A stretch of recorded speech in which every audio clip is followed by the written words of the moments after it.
Well, good evening. Again, I'm Ken Carlson, and I represent the United States Army. Where's my uniform? It's worn out.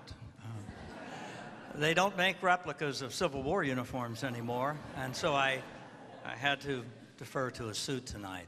You know, we take this time in the program. It's a somber and serious program tonight, but we take this time in the program to honor each one of our services individually. And we're allowed to be a little funny, and we're allowed to pick at each other just a little bit, and we do it in a unique way. We have the Marine Corps toast the Army toasts the Marine Corps, and so on and so forth until we work our way all the way through all the services. When you hear your service honored, following that, your song will come on. We ask you, if you ever served in that particular service, to stand and proudly sing those words. Now, uniforms have changed. Actually, I'm not a Civil War veteran. I'm a Vietnam War veteran. But things have changed very dramatically since I served. I'm sure they have. I was talking to some of my younger folks over here that are presenting tonight, and I'm probably out of touch in a little way, but I have a very, very quick story to tell you about how some things never change. The story is about an Air Force base that was co-located with a civilian airstrip. If you can picture that, there was a military airstrip on this side of the base, civilian airstrip on this side, and the control tower was in the middle. And so they had to service both civilian and military flights. And one day, the control tower got a call from a pilot that said, "What time is it?" Well, the tower said, "Who's calling?"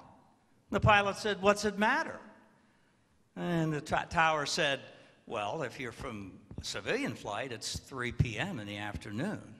If you're from an Army flight, it's 1500 hours. If you're from the Navy, it's 6 bells. If you're from the Marine Corps, Mickey's big hand is on 12. His little hand is on 3.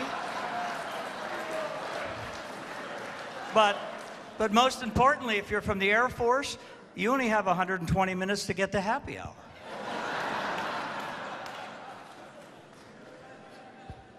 Well, that's dangerous to start out that way, because I have to pass the microphone now to my cohorts, but I'll remind them all, I get the microphone last. So the first one to salute the United States Army is Lieutenant Colonel Stephen Beck of the United States Marine Corps.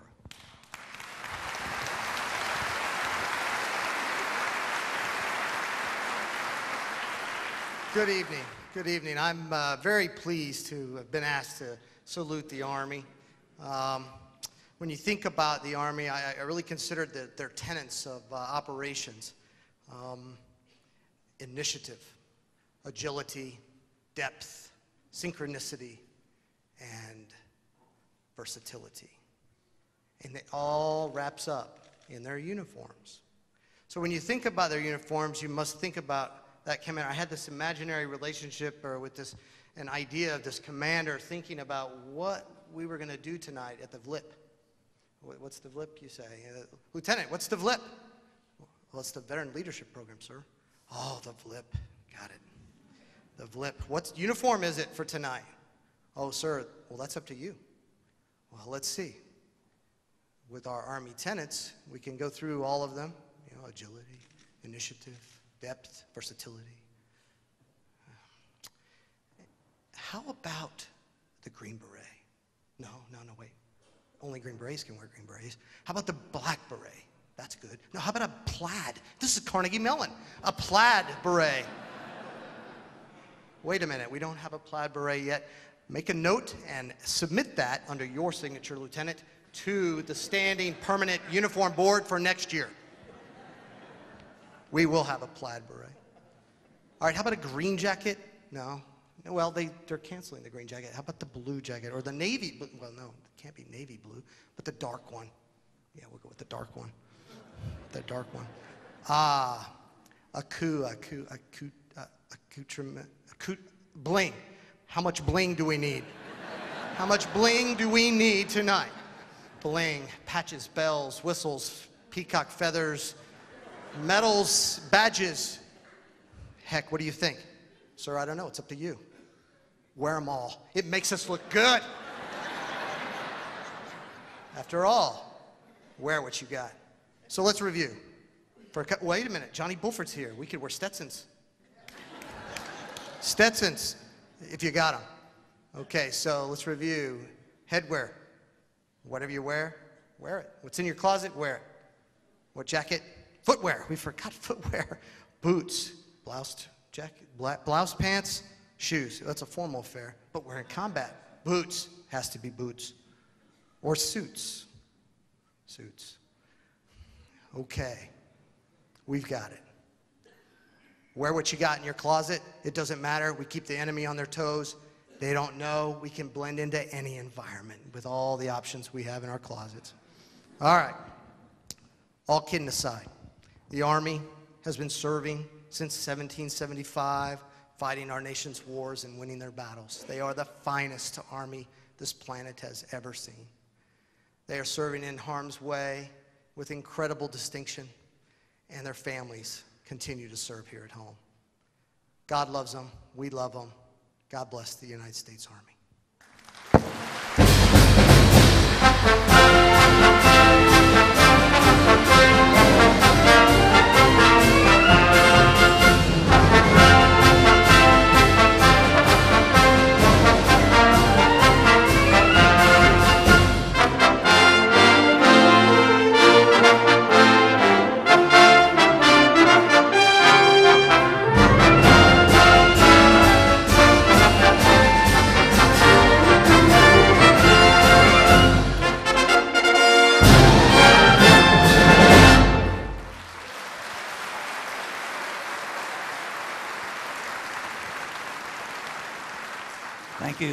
Thank you, Colonel Beck. You're very kind. I appreciate that. And so I'm going to take the high ground, too. It's my turn now, representing the Army, to salute the United States Marine Corps. It is easy to pick on the Marine Corps, but it's easy to pick on the Army and the Navy and the Air Force. It's easy to pick on anyone, and it's particularly easy for me to salute and honor the Marine Corps because I'm an American history buff. And so I know maybe more about many Marine Corps battles than most of you. In fact, when we play the Marine Corps hymn in a moment, and I never understood why they call theirs a hymn and ours is a song, but we're going to play the Marine Corps hymn in just a moment. And when we play it, you remember the beginning? From the halls of Montezuma. I wonder how many people here know what battle that was. That was the Battle of Chapultepec in Mexico, when Marines stormed the Chapultepec Castle to the shores of Tripoli. Kind of appropriate for today. Tripoli, of course, is modern-day Libya, but it wasn't modern-day Libya. It was the first Barbary War in 1805 when U.S. Marines were fighting pirates in the Mediterranean Sea. But those aren't the battles that I remember. When I hear the Marine Corps hymn, I think of one battle. It was in Korea in 1950, a war that so few Americans know anything about. In late 1950, it appeared we were winning. The tide had turned. We had advanced well into North Africa. General MacArthur said we'll be home for Thanksgiving. The 10th Corps, made up of the 7th Infantry Division and the 1st Marine Division, was deep into North Korea. They were in an area called the Choson Reservoir.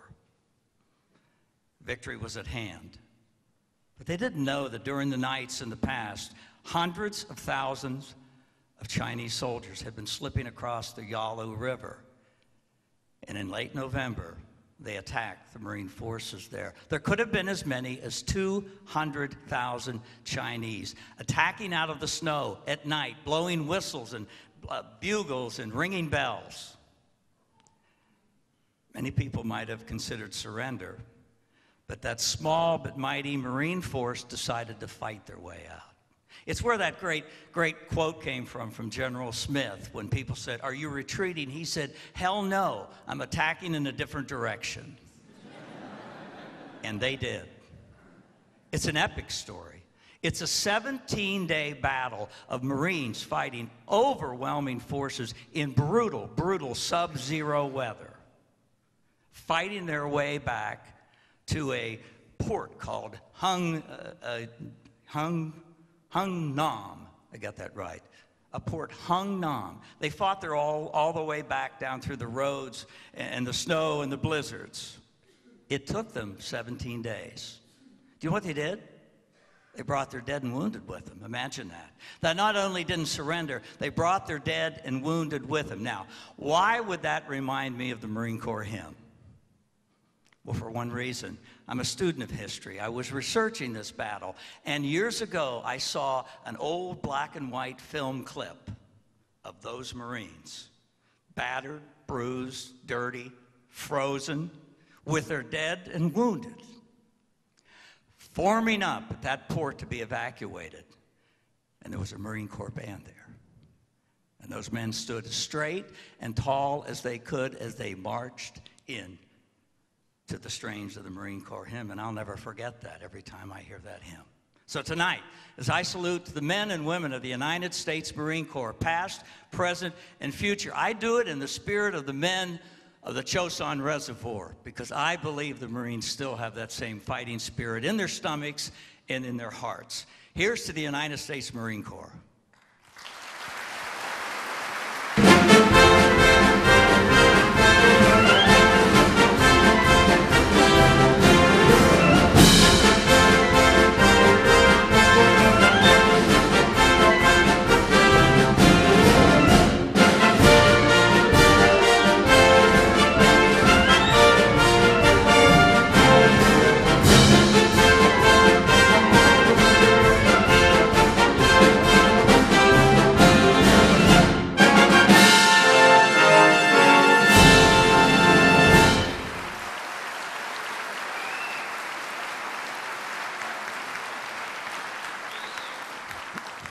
Our next salute will be made by Brigadier General Roy Updegraff from the United States Air Force, and he will salute the United States Navy, one of those salutes I always want to get to do, but I never do.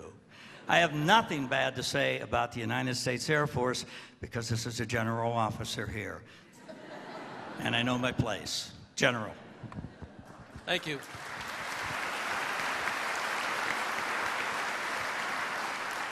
I'm also a Pennsylvania National Guardsman. It's a real privilege and an honor for me tonight to have my Commander-in-Chief in the house tonight, Governor Corbett. Good to see you.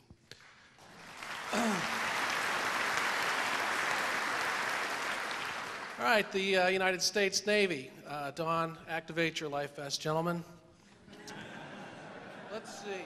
Our crack staff has taken a look at you, and this is a salute to the Navy because I don't have a glass in my hand. To our brothers in white who float to the fight, here's to the Navy. To the branch of defense whose rank makes no sense, here's to the Navy. 4 years to captain is usually our pace.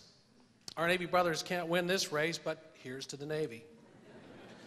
The game in Annapolis went on for extra hours. The Commander-in-Chief trophy is as good as ours.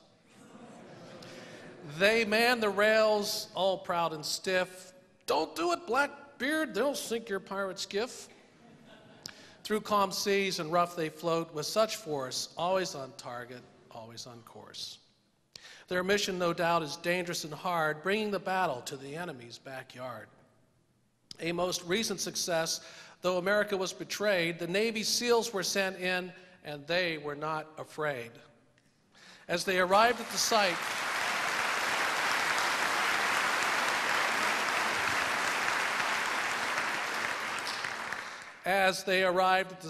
with a mission to fulfill, find the most wanted terrorist and capture or kill. For a decade or more, he ran from den to den, but he couldn't hide from Team 6, for they took out Bin Laden. Here's to the Navy.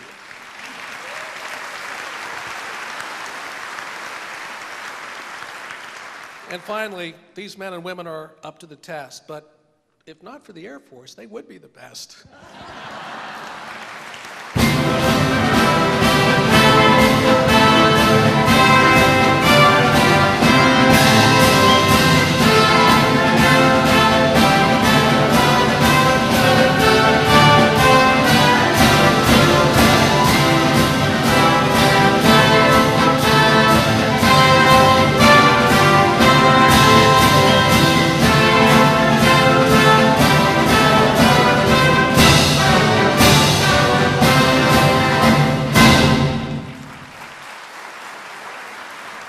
Thank you, General.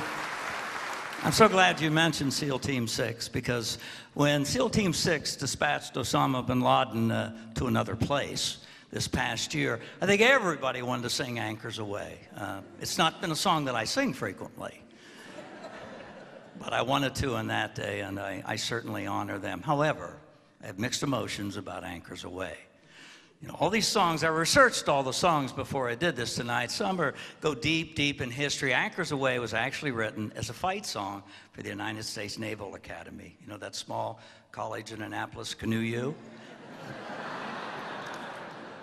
And so they sing it, and will be in a few months, they sing it every time they score a touchdown against Army, which for the last few years has been way too much. So I'm asking for some grace from the Navy this year with not too many songs. I'm convinced they cheat as football team. And actually, I don't mind that. I just wish we knew how to cheat. Our next presenter will be Lieutenant Colonel John Dittmar from the United States Coast Guard, who will salute the United States Air Force. Thank you very much. It's an honor to be here tonight, and I recently moved here from Annapolis, actually. And one of the first things I always get when I talk to people and I tell them I'm in the Coast Guard is, what's the Coast Guard doing in Pittsburgh? So I brought my team here. We're very proud to be part of the Armed Forces here in Pittsburgh. And following in the General's footsteps, I'm going to read a salute to the Air Force. Now, we put together a crack linguists, and hopefully, General, this will do the Air Force justice. Less than a century ago, you were born of the Army Air Forces. Who would ever know you would have the finest golf courses? The Coast Guard may have bus driver uniforms that have proudly taken root, but look closely, our bus driver blues are really an Air Force offshoot. Air dominance, supremacy, and superiority, there is no finer flying force for you or for me. Operations Just Cause, Enduring Freedom, and New Dawn, your Warthogs, Falcons, and Galaxies will always respond. Senior Airman Cunningham, Lieutenant Colonel Reisner, and Captain Stovall, all heroes in their own right. Through their courage and bravery, we will surmount in this fight. To honor, to protect, and defend rarely comes twice. We salute all airmen tonight, especially those who made the ultimate sacrifice. Aim high, fly, fight, win. Go Air Force.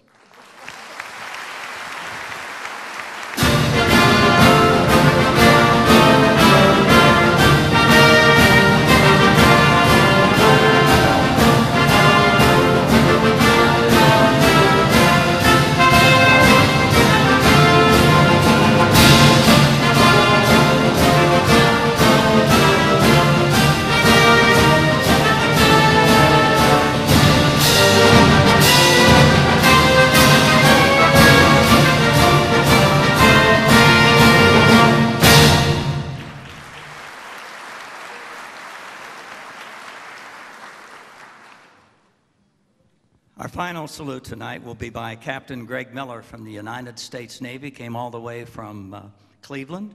Bad combination. Navy and Cleveland. But I've met him and he's a fine man.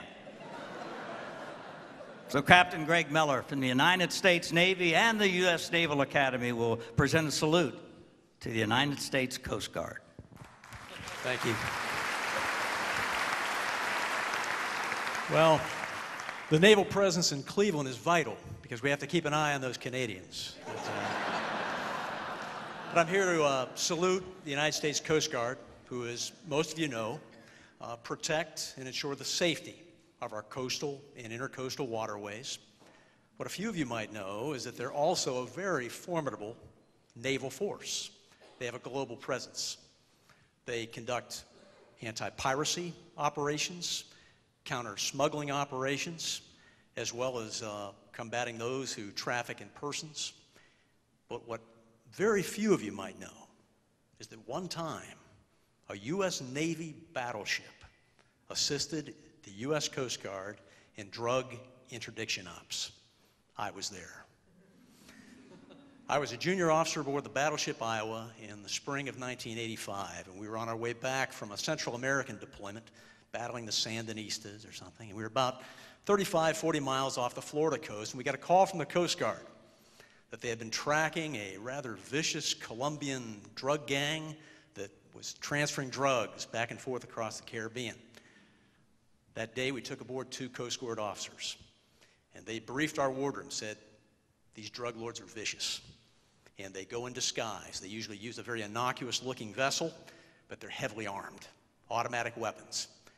Well, we tracked them all night, and at dawn, off the Florida coast, we encountered the mystery vessel, and it was innocuous, about 35 feet long, looked kind of like a houseboat. But this Coast Guard officer said, no, don't be fooled. Close in on it. Unidentified vessel off the port bow. This is U.S. Navy battleship Iowa. Heave to. The decks of this ship were manned by probably 25 to 30 overweight men in Hawaiian shirts. Some of them waved, some of them made obscene gestures.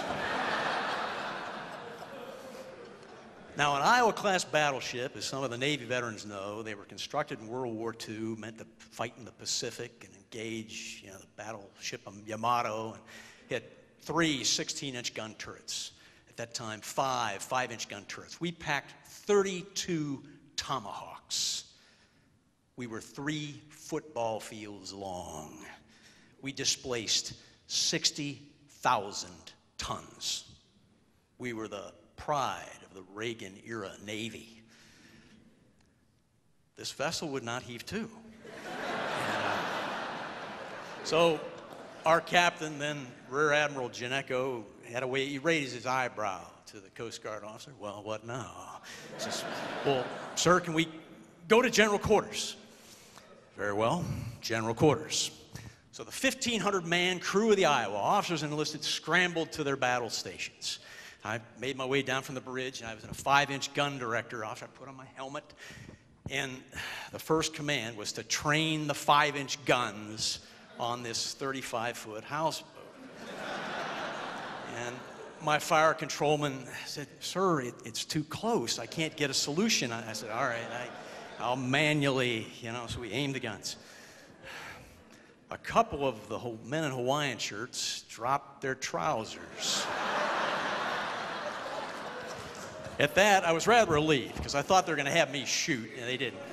They actually trained the 16-inch guns, just for show. They laughed, and we were within earshot by now. I was like, go ahead, make our day. It's like, okay. So after about 20 minutes of this, they put a boat in the water. And the 2 Coast Guard officers in the bow, like Washington crossing the Delaware, they went across. Had a master at arms force from the battleship, and I was kind of gratified to see the 2 that had dropped their trousers were, braced up against the bulkhead, and they conducted a thorough search of this vessel for over an hour. And then was mystified, but they sent them on their way. They were just off course. They were American businessmen out for a holiday, had drifted off course. But the Coast Guard did come back with contraband. 3 kegs of beer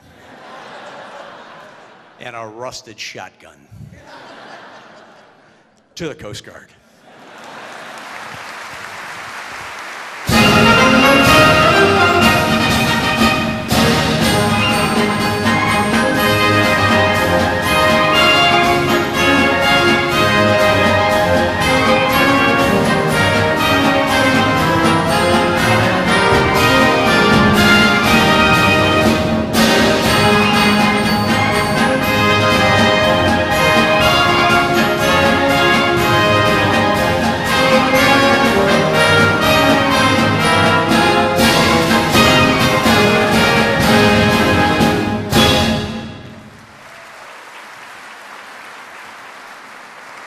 Thank you to all the men and women of our armed forces. God bless them, and God bless America. Ladies and gentlemen, let's hear a round of applause for all of our toasters and Ken Carlson. A round of applause. Ken?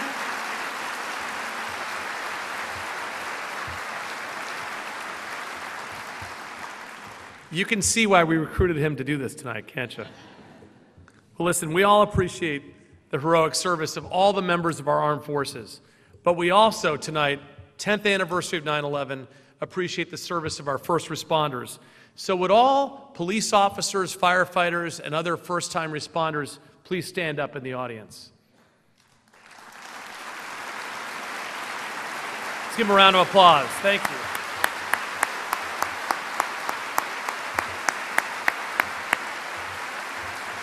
We appreciate everything you guys do as well. I also want to recognize our general officers. We have 3 general officers, I believe 3, in the audience tonight. First, we have Brigadier General John Murphy, Assistant Adjutant General of the Pennsylvania Air National Guard. Where's General Murphy? Right here. Can we have the lights? General Murphy. Also, Brigadier General Peter Lennon, Commanding General, 36th Sustainment Command. General Lennon, please stand up. There he is.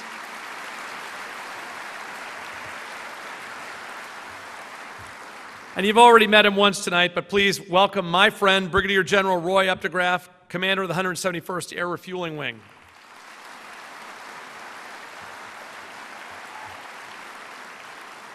And I might add that Roy Updegraff is freshly back from a deployment to the Middle East and Europe and North Africa, I understand. So thanks a lot for your service as always.